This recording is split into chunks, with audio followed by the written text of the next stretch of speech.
여기서 더 중요한 거는 바이오시밀러 쪽에 대한 인식도 확실히 좀 좋아진 것 같아요. 예. 약가이나를 트럼프 대통령이 워낙 너무 강조하고 있고 실제로 약가이나가 진행이 되고 있지 않습니까? 그러니까 바이오시밀러 사업을 영위하고 있는 기업들 중에서 이 정도 밸류에이션이면 싸다.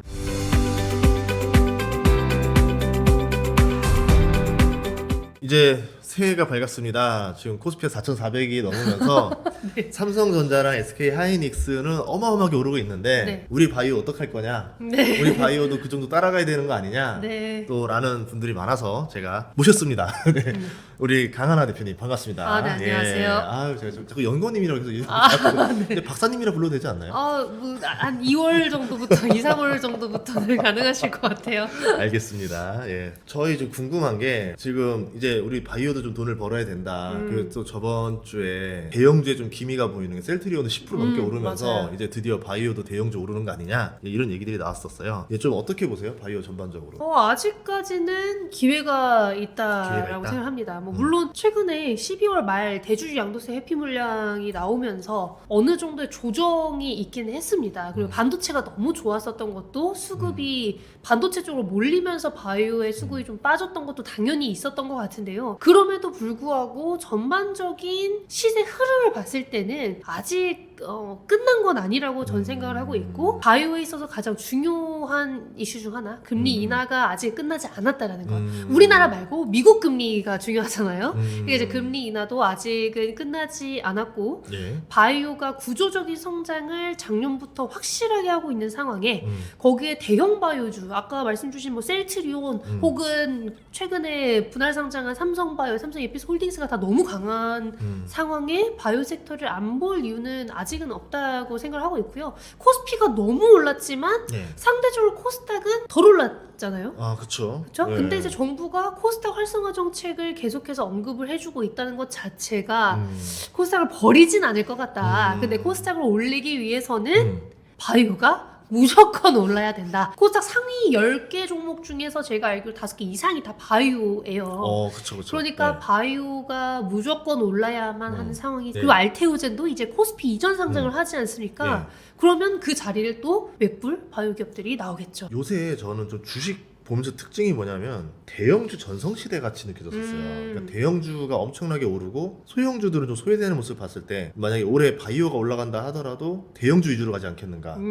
어떻게 보세요? 사실 맞는 말씀이신 것 같고요. 대형주, 그러니까 바이오에 있어서의 대형주는 한 2조 원 이상의 기업들 정도면 그래도 대형 바이오주라고 합니다. 원래는 1조 원 정도였는데 이제는 1조 원 이상의 기업들이 너무 많아졌어요. 예. 작년 들어서 2배 이상 증가한 것으로 알고 있습니다. 그래서 1조 원 이상보다도 더 큰, 혹은 최소 바텀으로 1조 원 이상의 기업들은 업사이드가 여전히 많이 남아있다라고 생각을 하고 있고요. 혹은 이제 삼성바이오나 셀트리온 이런 기업들도 당연히 더 좋을 거라고 생각하는데, 반도체도 반도체 소부장보다 대형 반도체인 SK 하이닉스랑 삼성전자가 오히려 더 강하잖아요. 그런 게 이제 코스피 바이오, 코스닥 바이오에서도 계속해서 진행이 될 수 있는 부분이 분명히 존재한다라고 생각합니다. 근데 바이오의 가장 큰 장점이자 단점은 개별주 성향이 너무 강하다잖아요. 예. 그러니까 작은 기업이라고 할지라도 주요 모멘텀이 있거나 학회 참여요 혹은 기술이전 계약이 개별적으로 나오게 되면 대형주든 소형주든 상관없이 당연히 움직일 거라고 생각합니다. 자, 그리고 제가 원래 제일 여쭤보고 싶었던 게 이게 좀 박자가 좀 안 맞게 했었는데 삼성바이오로직스랑 에피스홀딩스랑 제가 분할을 했잖아요. 네네네. 그러면서 와, 이거 홀짜고 뭘 투자해야 되느냐. 딱 정말 예상 못했던 흐름으로 갔던 것 같아요. 처음에는 에피스홀딩스가 내려가다가 갑자기 또 거의 올라가면서 2배 그래서 2배 올랐죠. 무슨 영화 시나리오 마냥 갑자기 이렇게 됐는데, 분할을 한 이유는 저번에 말씀해 주셨던 것 같고, 네. 분할 이후에 모습이 서로 이렇게 갑자기 또 서로 좀 상황이 달라진 이유도 뭔가요? 우선 중요한 건 둘 다 상장 후 많이 올랐다는 거죠. 둘 다 올랐어요. 둘 다 오른 네, 거예요. 둘 다 올랐어요. 분할을 했는데도 둘 다 오른 경우는 거의 없죠. 없거든요. 네, 보통 하나만 가거든요. 맞아요. 네. 근데 삼성바이오로직스는 네. 상장 직후부터 그냥 막 말도 안 되게 올랐고, 에피솔딩스는 말씀하신 것처럼 급락했다. 진짜 하한가까지 갔다가 거기서 2배 정도 올라온 상황이잖아요. 근데 많은 분들이 삼성 에피스홀딩스는 상장 후에 빠질 거라고 생각을 하셨어요. 왜냐면 그쵸. 대부분의 애널리스트 분들 혹은 이제 전문가 분들이 10조에서 12조 원을 예상했었습니다. 시가총액. 근데 이 기준은 실적 기반으로 생각을 했을 때고 삼성 에피스홀딩스가 최근에 픽한 파트너사로 선정을 한 인투셀, 에임드바이오, 프로티나 이런 회사들이 다 날아간 거예요. 그러니까 파트너사들이 날아가니까 당연히 그로 인한 수혜도 다 좀 반영이 된 거라고 저는 생각을 하고 있고요. 삼성 에피스홀딩스가 바이오시밀러 회사긴 하지만 이제 신약 쪽도 진출을 하기 시작했잖아요.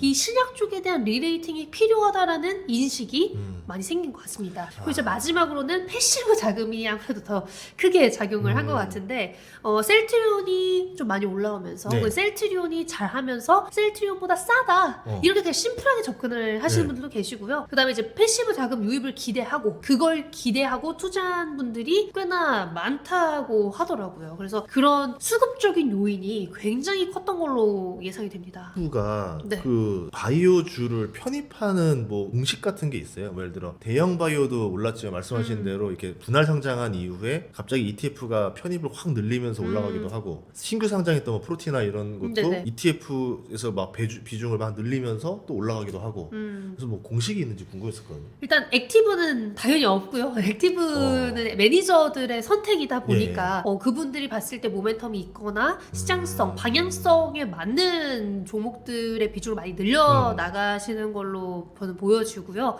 오히려 그런 액티브 ETF 말고 패시브는 그런 공식이 당연히 있습니다. 시가총액에 따라서 이 정도는 무조건 담아야 된다. 이게 완전 필수잖아요. 네. 그러니까 알테오젠도 코스피 이전 상장 후에 무조건 패시브 자금이 들어올 거니 오를 것이다 라고 예상을 하시는 분들이 많으신 거고요. 예. 그래서 그런 관점으로 삼성 에피스홀딩스가 한가 갔을 때는 이 정도면 패시브 자금이 들어오면서 무조건 오를 수밖에 없겠구나라는 인식이 있었던 것 같고 10조 원 초반에서는 그런 인식이 정말 강해지면서 그때부터는 수급이 계속 들어왔던 것 같아요. 근데 이제 우리나라 패시브뿐만 아니라 글로벌 그런 패시브 자금이 들어올 거라고 예상을 하면서 이제 지금까지 계속 존을 보여준 것 같은데 여기서 더 중요한 거는 바이오시밀러 쪽에 대한 인식도 확실히 좀 좋아진 것 같아요. 예. 약가인화를 트럼프 대통령이 워낙 너무 강조하고 있고 실제로 약가인화가 진행이 되고 있지 않습니까? 그러니까 바이오시밀러 사업을 영위하고 있는 기업들 중에서 이 정도 밸류에이션이면 싸다. 그러니까 일단 사고 보는. 왜냐면 삼성 그룹사 중에서 이 정도라면 하방은 막혀 있겠구나. 하방을 10조에서 11조 정도로 잡았던 것 같아요. 그렇게 되는구나. 아니 그래서 최근에 보니까 상장한 바이오들이 많이 올랐어요. 하반기에 하나 정도면은 그냥 얘만 잘했나 보다 아닌데 여러 개가 오르니까 이게 뭐 이유가 있나? 뭐 업계에서 뭔가 좀 뭐 트렌드가 바뀐 건가? 궁금했었어요. 일단 최근 신규 상장한 기업들을 보시면요. 옛날보다 상장 요건 같은 게 빡빡해졌기 때문에 기술 평가나 혹은 상장을 하기 위한 그런 요건들이 과거보다 훨씬 더 어려워졌습니다. 그러니 지금 상황에 상장을 한다라는 것은 과거 무지성으로 상장을 했을 때보다 기술력에 있어서 훨씬 더 뛰어난다거나 아니면 이제는 상장을 하기 전에 무조건 기술 이전 계약이 나와야만 한다라는 인식이 생겨서 기술 이전 계약이 나와야 상장을 시켜주는 경향이 있어요. 그러니까 상장한 기업들 보시면요. 대부분 다 빅파마, 대형 제약사들이랑 기술 이전 계약을 체결한 이력이 있는 기업들이 많고요.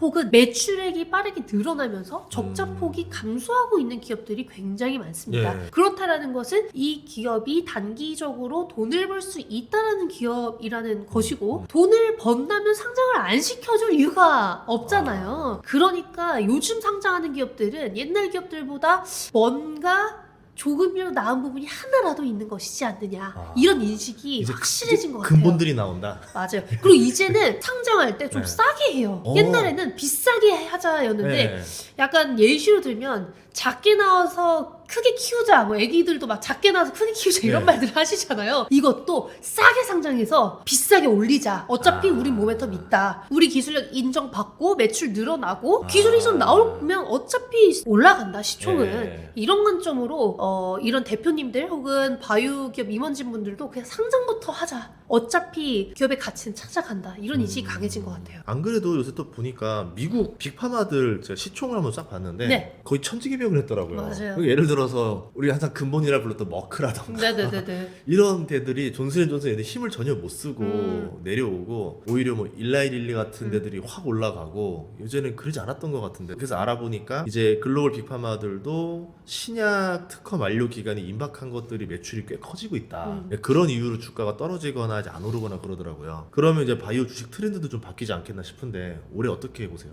지금 특허 절벽을 앞둔 파이프라인이 너무 많아서 빅파마들이 기술 이전 혹은 인수합병을 할 수밖에 없는 상황이고요. 실제로 2025년 4분기부터 그런 모습이 많이 보이고 있는 상황인데 기술 이전이랑 인수합병이 많이 일어나는 것도 중요하지만 이것보다 더 중요한 게 뭐냐면요. 인수랑 기술 이전을 체결할 때 프리미엄을 어느 정도 주느냐가 사실은 더 중요하잖아요. 비싼 값에 제값 주고 사오는 게 결국에는 그쵸. 이 기술이 유망한지 혹은 이 파이프라인이 제값을 받을 수 있는 파이프라인인지 알려주는 그런 지표잖아요. 그런데 4분기 기술 이전 계약이나 인수합병을 체결한 분야들을 보면요. 프리미엄이 작년 상반기보다 많이 올라왔어요. 네. 프리미엄이 올라왔다는 것은 이 기업이 상장되어 있었던 그러니까 인수 직전의 금액보다 훨씬 더 많은 돈을 주고 훨씬 더 큰 돈을 주고 사야 되는 상황들이 많이 이루어지고 있고요. 메세라, 그러니까 D&D 파마텍의 파트너사인 메세라 혹은 뭐 다른 바이오텍들 사례들도 몇 개 찾아보면 인수를 할 때 인수 쟁탈전이 자꾸 일어나요. 빅파마들끼리 내가 살래. 이미 한 곳이 산다고 보도자료가 나왔는데 갑자기 다른 회사가 우리는 현찰빵 이러면서 우리가 더 현금 줄게. 갑자기 그러는 거예요. 원래는 물밑 작업에서 다 끝나야 되는 그런 인수 네, 쟁탈전이 네, 네. 갑자기 보도자료 다 나오는 이후에 막 한 번 더 막 그러면 제가 더 그거잖아. 위약금 내가 다 물어줄게. 넘어와. 그러니까 이거는. 더 줄게. 약간 야. 이렇게 되는 거예요. 계약금 필요 없다. 약간 이런 식으로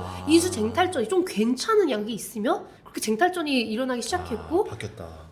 그런 기술 이전 계약의 경우에도 성급금 돌려주지 않아도 되는 계약금이 조금씩 반등하고 있어요. 보장 금액이 늘어났다. 그렇죠. 원래 6%까지 떨어졌었다면 작년 하반기부터는 뭐 7%, 8%까지 이게 말이 1%지 굉장히 큰 금액이거든요. 그 몇십억, 조단위기예요, 그러잖아요. 그렇죠. 네. 몇십억, 몇백억 이렇게 될 수 있으니까. 그래서 그런 관점에서 봤을 때는 바이오에 있어서 지금 뭔가 반등을 야기할 요소들이 충분하다라고 저는 생각하고 있고 빅파마들의 경우에도 트렌드에 부합하는 아직 비만은 여전히 트렌드예요. 비만은 약간 뭐라 해야 될까 원래는 이제 너무 주사제에 치우쳐져 있었다면 최근 12월 말에 노보노디스크의 경구세마글루타이드가 비만 치료제로 FDA 승인을 받았지 않습니까? 이제 올해는 올포글리프론이라는 일라일릴리의 경구제형 비만 치료제 승인 여부가 발표될 전망이에요. 그렇다라는 것은 경구 비만 쪽이 올해는 조금 더 트렌드가 될 수 있지 않을까 저는 그렇게 기대를 하고 있습니다. 그리고 이제 RNA 쪽은 비만 쪽뿐만 아니라 BBB 셔틀 혹은 새로운 타겟으로 아니면 RNAI뿐 아닌 이제 RNA 멀티 교정 이런 쪽이 RNA를 기반으로 한 기술 플랫폼들이 최근 정말 많이 나오기 시작하면서 RNA 쪽 기술 이전 계약 정말 많이 늘어나고 있어요. 그리고 여기서 더 중요한 게 뭐냐면요. RNA, ADC, AI, 비만 이거는 당연히 올해 다 트렌드일 거라고 전 생각하고 있는데 RNA나 이제 경구 비만 이런 것들의 가장 큰 특징이 지금 상장되어 있는 미국 기업들이 있을 거 아니에요. 그렇죠. 우리나라는 어차피 미국의 트렌드를 따라가게 되고 미국 기업들의 방향성을 따라갈 텐데 미국에 상장되어 있는 관련 기술을 보유한 기업들도 계속해서 신고가를 달성을 하고 발표, 임상 데이터를 발표할 때 장중 막 100%씩 상승해요. 미국에서 그 정도의 관심을 받고 있다는 것은 글로벌리 관심을 굉장히 많이 받고 있는 분야라는 걸 입증해 준다고 저는 생각을 하거든요. 그럼 그게 결국에는 우리나라에 반영이 될 수밖에 없다. 그러니까 이제 RNA나 ADC는 그냥 ADC가 아니라 XDC, 그러니까 새로운 ADC가 요즘에 각광받고 있는 거죠. 그러니까 오름 테라피틱도 작년에 신고가, 오늘까지도 이제 신고가, 계속해서 신고가를 예상하시는 분들이 많고 그 이유는 ADC의 넥스트 레벨이라고 할 수 있는 이제 DAC, ADC에서 D, 드러그, 페이로드를 이 약물을 TPD, 표적 단백질 분해제로 바꿔서 만든 ADC. 이걸 하는 기업이 전 세계적으로 많이 없고 글로벌 기업들도 다 5조 원이 넘어요. 그러니까 우리나라 기업들도 늦게지만 오름 테라피틱 상장된 지는 오래됐지만 글로벌 기업 따라가야 된다 이러면서 같이 오르는 거거든요. RNA도 마찬가지고 AI는 비상장이 많아서 비상장의 시가총액을 예상하면서 이제 가는 방향 이런 방식이 아무래도 요즘에는 가장 잘 먹히는 그런 투자 방식이고 트렌드를 알 수 있는 가장 좋은 방식인 것 같습니다. 그럼 만약 다 성공해서 쭉쭉쭉 나가기 시작하면은 돈도 벌기 시작하겠죠. 완전히 그 흐름이 바뀌겠는데 이제 한국에 대해서는 리스크는 적고 수익은 큰 시장으로 볼 거 아니에요. 이제 알테오젠이 그 시작을 보여준 거죠. 약간 박찬호네. 그래 맞아요. 맞아요. 예. 박찬호고 예. 이제는 우리나라도 운동 바이오계에서도 예. 외국으로 나가는 사람들이 점점 많아지고 엄청 있잖아요. 많았죠. 네. 전 바이오도 비슷한 상황이라고 생각을 합니다. 아. 약간 손흥민 같은 사람들을 찾는 게 지금 바이오 시장. 하나둘 나오고 있는 게 지금 시장이라고 생각합니다. 그러면 이제 대기회가 지금 열린 시장이기 때문에 우리가 바이오 공부를 해야만 한다. 하는 만큼 돈을 벌 수 있다. 그렇게 저는 생각하고 예, 있어요. 지금 널린 주식 중에 아직 지금 빛을 보지 못한 기업들이 분명히 존재할 것이다. 네, 맞습니다. 아, 좋습니다. 공부해 보도록 하겠습니다. 그래서 다음 부에는 이제 국내 바이오 기업에서 얘기를 해보도록 할 테니까 여러분들 구독, 좋아요 부탁드릴게요.